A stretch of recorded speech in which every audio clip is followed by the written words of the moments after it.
एक रात की बात है। दानिश और तलहा, दो दोस्त, लाहौर के पुराने इलाके में घूम रहे थे। उन दोनों को एडवेंचर पसंद था और उन्होंने सुना था कि अनारकली के करीब एक पुरानी हवेली है जहां चुड़ैलों की कहानियां मशहूर हैं। यार दानिश, चले उस हवेली को एक्सप्लोर करते हैं, तलहा ने कहा। उसकी आंखें एक्साइटमेंट से चमक रही थीं। दानिश ने हंसते हुए जवाब दिया, ठीक है, मगर अगर कुछ गलत हुआ तो तू जिम्मेदार होगा।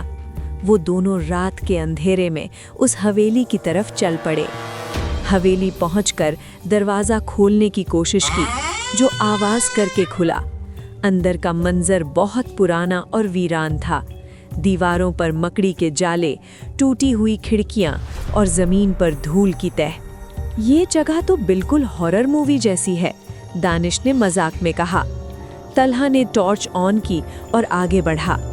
अचानक उन्हें एक अजीब सी आवाज़ सुनाई दी, जैसे कोई औरत रो रही हो, मगर वो रोना नहीं, हंसी थी जो डरावनी थी। वो दोनों रुक गए। क्या था ये? तलहा ने पूछा। उसका चेहरा सफ़ेद पड़ गया। दानिश ने कंधे उचाकर कहा, शायद हवा का शोर है, मगर दिल में वो भी डर रहा था। वो आगे बढ़े तो एक कमरे में पहुंचे जहां एक पुरानी तस्वीर थी, एक औरत की जो बहुत खूबसूरत मगर डरावनी लग रही थी। उसकी आंखें ऐसी थीं जैसे जिंदा हों। अचानक कमरे में हवा तेज हो गई और वो तस्वीर से एक आवाज़ आई, तुम लोग यहाँ क्यों आए हो? दानिश और तलहा ने एक दूसरे की तरफ देखा। ये कौन बोल रहा है? तलहा ने चिल्लाते हुए कहा। तभी तस्वीर से एक साया निकलकर बदलने लगा। वो साया एक चुड़ैल का रूप ले रहा था। उस चुड़ैल के बाल लंबे और उलझे हुए थे, आंखें लाल और चेहरा इतना भयानक कि देखने वाला का दिल रुक जाए। उसने लंबी उंगलियां उनकी तरफ बढ़ाईं और कहा, ये हवेली मेरी है और तुम लोग अब यहाँ से नहीं जा सकते। दानिश ने भागने की कोशिश की, मगर दरवाज़ा बंद हो गया। तलहा ने मोबाइल निकाला तो सिग्नल नहीं था। चुड़ैल हंसने लगी। उसकी हंसी पूरे हवेली में गूंज रही थी। मैं यहाँ सदियों से रहती हूँ और जो भी आता है वो मेरा शिकार बन जाता है, उसने कहा। दानिश ने याद किया कि उन्होंने सुना था कि ये चुड़ैल एक ज़माने की बदला लेने वाली औरत थी, जो अपने शौहर के कत्ल के बाद चुड़ैल बन गई थी। तलहा ने एक टूटी हुई कुर्सी उठाकर चुड़ैल पर फेंकी, मगर वो गुजर गई जैसे हवा।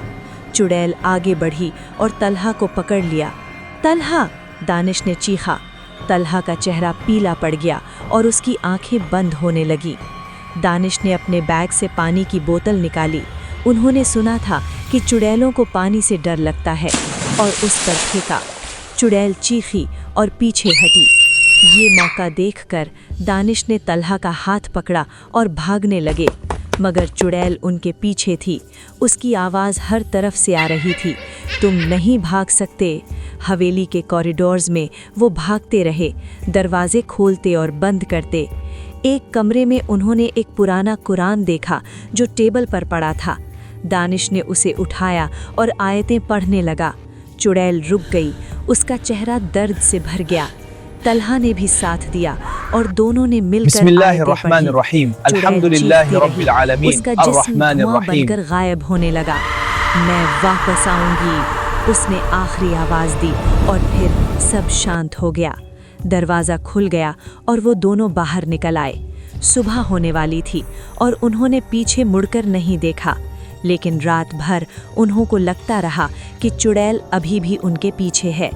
दानिश और तलहा ने फैसला किया कि कभी उस हवेली की तरफ नहीं जाएंगे। लेकिन क्या वो चुड़ैल सच में गायब हो गई थी, या वो सिर्फ इंतज़ार कर रही थी अगले शिकार का?